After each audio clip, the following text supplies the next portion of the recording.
आनंद उत्सव अनहद की धारा, आनंद उत्सव अनहद की धारा। समाधि और संबोधि में क्या अंतर है?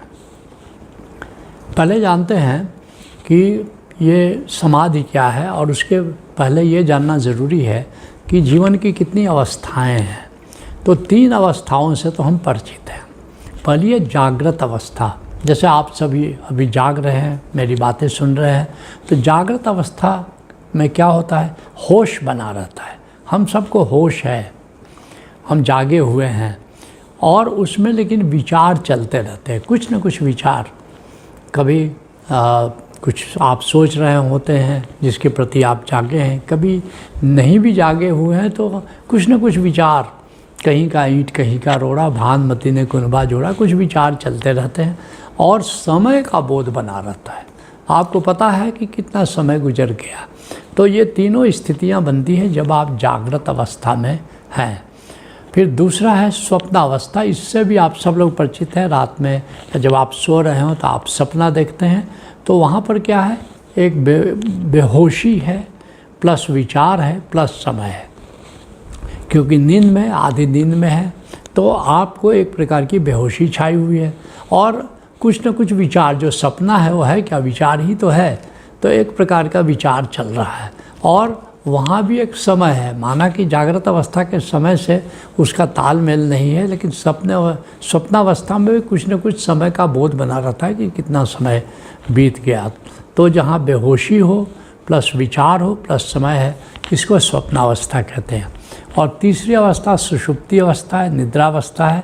इससे भी आप परिचित हैं कि निद्रा में क्या होता है? हम बेहोश होते हैं, और वहाँ कोई विचार नहीं होता है, विचार शून्यता होती है, और वहाँ कोई समय नहीं होता है, अर्थात समय शून्यता है, अर्थात बेहोशी प्लस विचार शून्यता प्लस समय शून्यता।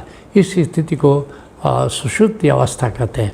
जो चौथी अवस्था है उसका नाम है तुरीयावस्था। तुरीया का अर्थ ही होता है चौथी अवस्था, अर्थात इन तीनों के पार उस अवस्था को कहते हैं तुरीयावस्था। जैसे कि ध्यान है, जैसे कि सुमिरन है, तो ये ध्यान, सुमिरन और समाधि, ये तीनों स्थितियां तुरीयावस्था कहलाती हैं। और इसमें भी समाधि तुरीयावस्था का उत्कर्ष है। तो उस समाधि में क्या होता है? चूँकि आपने पूछा है समाधि के विषय में, तो समाधि में क्या होता है? होश मात्र, जिसको ओशो कहते हैं जस्ट अवेयरनेस। अर्थ उसमें क्या हुआ? होश मात्र का क्या मतलब हुआ? कि वहाँ होश है, प्लस निर्विचार है, अर्थात विचार कोई नहीं, विचार शून्यता है, और समय शून्यता है। अर्थात होश तो है, लेकिन न तो विचार है, न तो समय का कोई ख्याल है। तो इसलिए करीब करीब ऐसा कह सकते हैं, पतंजलि कहते हैं कि समाधि नींद जैसी है। फ़र्क क्या है?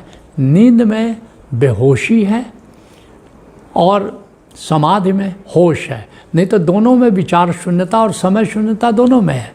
नींद में और समाधि में दोनों में कॉमन चीज़ है समय शून्यता और विचार शून्यता। लेकिन एक बात का अंतर हो जाता है कि निद्रा अवस्था में आप बेहोश हैं, और इसमें समाधि की अवस्था में पूरा होश है। तो ऐसी जब स्थिति, होश मात्र की स्थिति अगर हो, इसको चेतन समाधि भी कहते हैं, बोध समाधि भी कहते हैं, कि बिल्कुल होश हो, लेकिन कोई विचार नहीं है, वहाँ पर कोई समय नहीं है, समय का कोई ख्याल नहीं है, तो उस स्थिति को समाधि कहते हैं। आप सबका अनुभव है जो कार्यक्रम ओशोधारा के करते हैं। जब आप समाधि लगाते हैं तो समाधि से उठने के बाद आप कहते हैं, चकित हो जाते हैं, अच्छा 45 मिनट समाधि का बीत गया, कुछ पता ही नहीं चला, लगा कि अभी अभी तो समाधि में गए थे। तो ये जो समय शून्यता घटित होती है, तो निश्चित रूप से ये समाधि की स्थिति है। अब आओ जानते हैं संबोधि क्या है, व्हाट इज़ एनलाइटनमेंट। मूल स्वभाव को जानना और उसमें जीना संबोधि है। हमारा मूल स्वभाव क्या है, पहले उसको जानना है। और मूल, जैसे कि मूलतः हम आत्मा हैं, हम देह नहीं हैं, लेकिन हम देह भाव में रहते हैं। हम इंद्रियां नहीं हैं, लेकिन हम इंद्रिय भाव में रहते हैं। तो इस तरह से जब मूल स्वभाव जो है वो क्या है, मूल स्वभाव, क्योंकि मूलतः हम आत्मा हैं, तो हमारा मूल स्वभाव आत्मा का भाव है। और आत्मा का भाव क्या हो सकता है? चैतन्य हो सकता है, आनंद हो सकता है, प्रेम हो सकता है, उमंग हो सकता है। तो इस तरह से नाद है, नूर है। तो ये हमारा मूल स्वभाव है। मूलतः हमारा जो होना है, स्वभाव का अर्थ है कि स्व का होना, स्वभाव का अर्थ है स्व का होना, अर्थात मूलतः जो हमारा स्वरूप है उसमें स्थिर हो जाना, उसमें स्थित होकर के जीना, उसमें ग्राउंडेड होकर के जीना, उसमें कुटस्थ होकर के जीना, उसको कहते हैं संबोधि। अर्थात कि अपने हम स्वभाव में जी रहे हैं, अपने होने में, अपने बीइंग में हम जी रहे हैं। तो अपने बीइंग के तल पर, अपनी आत्मा के तल पर जब हम जी रहे हैं तो उस अवस्था का नाम संबोधि है। और इस संबोधि के 5 सोपान हैं। क्या क्या है? पहला है आत्मज्ञान। आत्मज्ञान क्या हुआ? जब आप जान लेते हैं कि मैं देह नहीं, इंद्रियां नहीं, प्राण नहीं, अब हृदय नहीं, मन नहीं, अवचेतन नहीं, अस्मिता नहीं, जब मैं हूँ चिन्मय आत्मा, जब इस स्थिति को आप जान लेते हैं और उस तरह से अर्थात आत्मा के रूप में जीना शुरू करते हैं, आपका गेस्टाल्ट बदल जाता है। ये अभी तक आपका गेस्टाल्ट था कि मैं देह हूँ कि मन हूँ कि चेतना हूँ, अब आपका गेस्टाल्ट बदल गया कि नहीं, ये सब मेरी परिधियाँ हैं, मैं तो मूलतः चिन्मय आत्मा हूँ।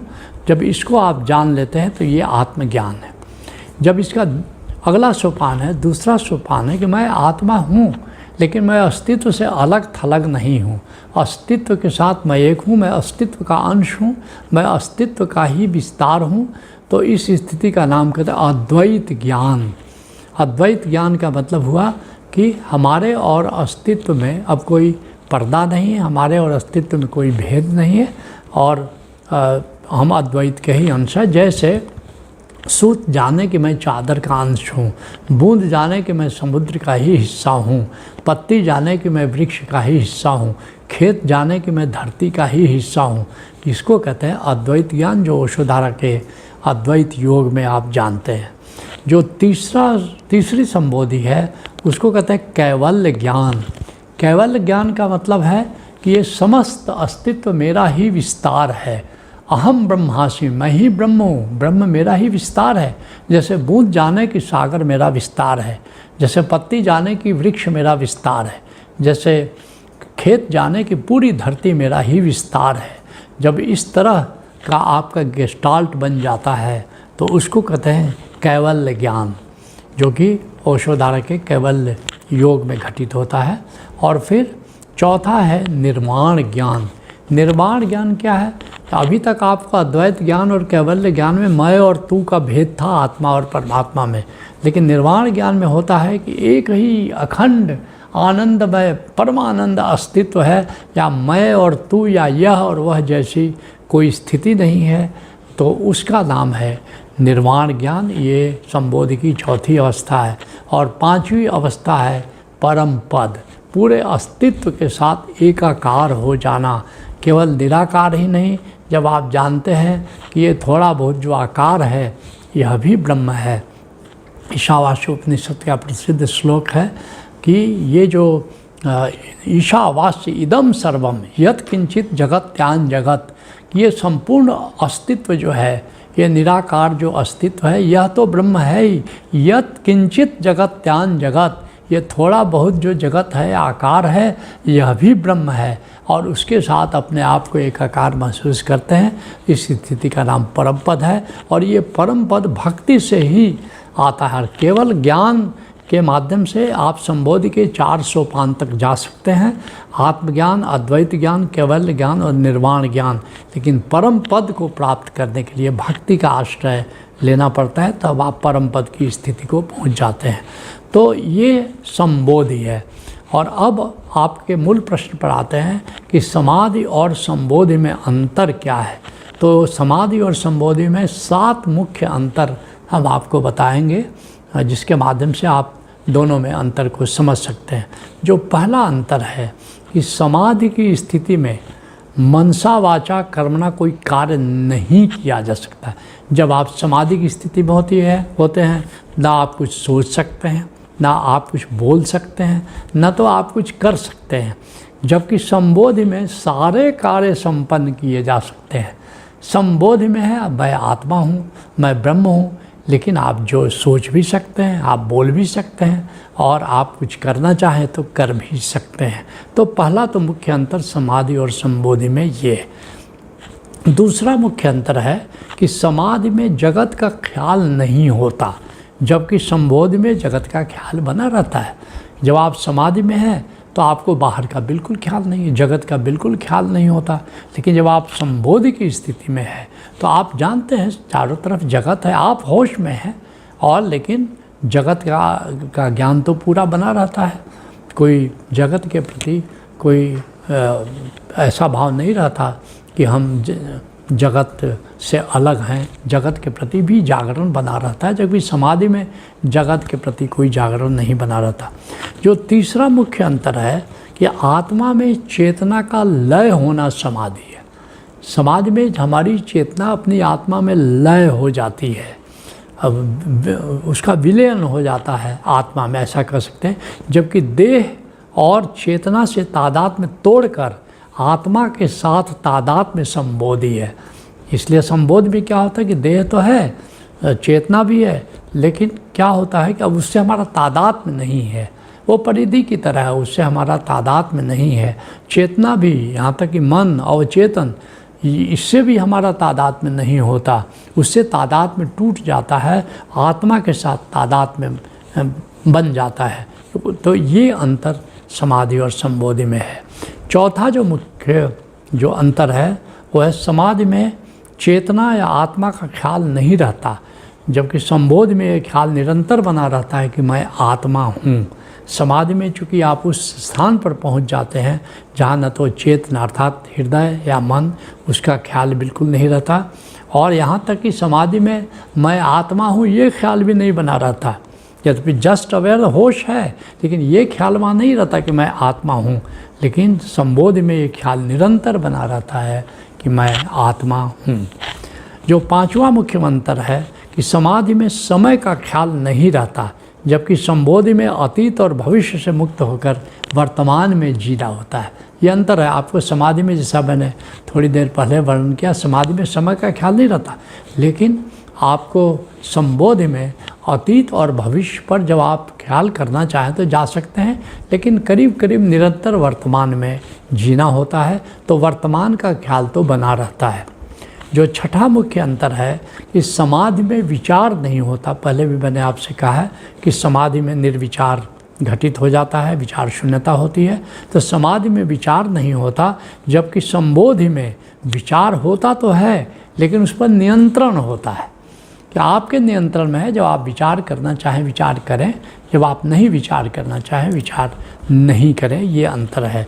और जो सातवां मुख्य अंतर है कि समाधि में कोई भाव नहीं होता, समाधि में कोई फीलिंग नहीं होती, समाधि में कोई इमोशंस नहीं होता, जबकि संबोधि में चैतन्य भाव, आनंद भाव, अहो भाव, प्रेम भाव और स्वीकार भाव बना रहता है। ये पांच मुख्य भाव संबोधि की स्थिति में बने रहते हैं। तो समाधि और संबोधि में ये मुख्य अंतर हैं। तो सत्संग को ही विराम देते। आनंद उत्सव अनहद की धारा, आनंद